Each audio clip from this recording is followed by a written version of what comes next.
Right. Nasi mjeni makuda. Yeah. Ndisa mwira se kuda. Aiwa boze kuti aiwa bo atosika chitopedzisa zvangu mona kajendi kamba. Mr. Shooter. Aiwa Ndiyani good news. Oya good. Yeah, ndiyani good news. Handinozoti Mr. Uchapo ndo aipatara rent yakuda.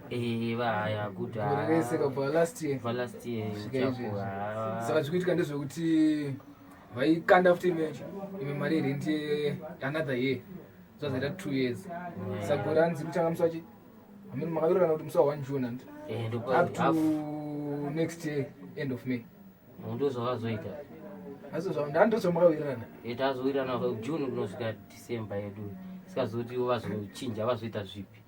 Vati zonzo hanzi yandikupai ndegore rese starting from the 1st of June up to next year end of May. After end of May. End of May. Yeah, kana zvizo vimawekera avo bo. Saka ndizvo ndo zvataurwa. Saka tatora negauro racho hanzi makawirirana 302 years. Yanga iri yekubva June kunosvika December. Kana yakadaro kana iri 3.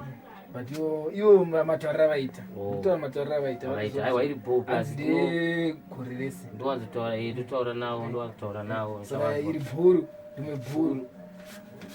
Nerimwe bhuru racho yobvera 300.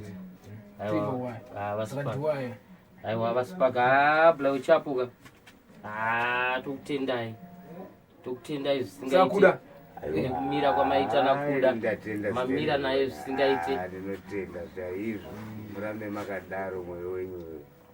Handiripo vanhu vaindofungira kuti munhu yacharamba riri benzi richaita sei ndoshuwiro dzevanhu dzanga dzakawandisa. Ende vanhu vashoma vaibhiliva kuti ndichazonge ndiri zvandiri. Kuda matauriro angu achiti hanzi zonzo pangu ndatraya. Hanzi this is the last year kubhadhari. Saka gore rakazoperawo unozoonowe kutamba 2 years uchibhadharirwa rent. Handiona wabhustwa wachinjawo. Saka pambi apa gore richigara kana rakanzi rapera haunozotanga uri murumeka plus unondoziva kuti rimwe gore rehalazo right. Ndokutenda bla uchapo nezvamakaita kuna kuda.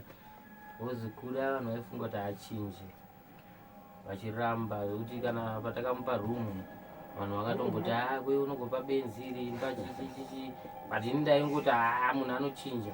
Totenda bla uchapo son of the soil mother wekuaustralia Matt Minox na Clinton. Big up Clinton, big up Matt Minox. Ndo vanhu vakamira nakuda kuti vamwe vake vatadza kuchinja but uyu murume uyo akachinja zvokuti muno ndo manda kutotandara chitoona mafirimu unoona mapinzira TV pinzira ningi yavo ndo matotandara chiona yaman ruma mezvedu yaman tandara nakuda iko zvinozvaiwa vanhu vaifunga kuti kuda achinje but iko zvinozvi munhu kuti kune vakamuona achiita zvake zvaaita zvedoro ravo remusombodhiya nezvaave izvozvizvi zvokuti tokurudzira kuti vanhu vanova musombodhiya vaonewo kuna kuda kuti kune umwe munhu anochinja even vane hama dzavo dzinomwa musombodhiya dzise padhuze vanochinja vanhu ivavo mukava vane rudo navo sezvakaitwa na Matt Minox, Clinton, Bla Uchapo, son of the soil na moms wekuAustralia.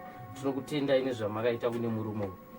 Thank you very much. Mwari akukomborerei because makutonakidza kugara zvekuti vamwe vanhu vakamboti aiwa kwe unogara nebenzi tikati aiwa munhu anochinja but aiwa tokutendai big up aiwa zvekuti dzokere futi kana zvikanzi zvaita sei uyu ndiye munhu achitadzokere kwaanga tokutendai musamukanganwi tenda Bla Uchapo hakuna munhu anokwanisa kuzviita izvozvozvo zvakaitwa naBla Uchapo vashoma vanozviita.